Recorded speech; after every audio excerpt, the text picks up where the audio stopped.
ce serait un peu comme avoir James Bond à Buckingham Palace.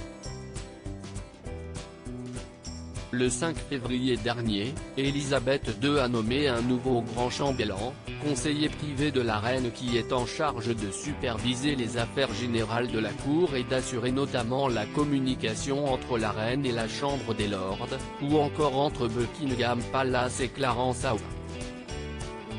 Une place occupée actuellement par William Peel, qui quittera sa fonction en mars prochain après 14 ans de bons et loyaux services pour une retraite bien méritée. Et pour lui succéder, Elisabeth II a choisi Andrew Parker, rapporte le Daily Mail. Un choix qui étonne dans l'entourage de la reine, puisque celui-ci n'est autre que l'ancien directeur du MI5, l'agence de sécurité intérieure britannique également chargée du contre-espionnage. Un poste qu'il a occupé de 2013 à 2020, lui qui avait commencé sa carrière comme officier de renseignement en 1983.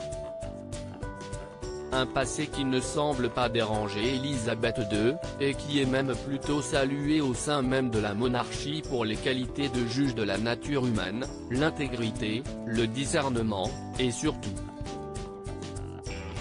la discrétion. Les indiques d'Elisabeth II à Buckingham Palace. Il faut dire que d'anciens membres du MI5 mais aussi du MI6, le fameux service d'espionnage, ont toujours fait partie des murs de Buckingham Palace, mais aussi de Clarence House.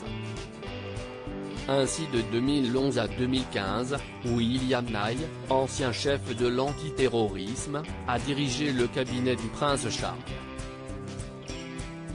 Et régulièrement, les valets et chambrières servent d'indic à Elisabeth II pour lui rapporter ce qui se passe dans sa propre famille, souligne Le Point.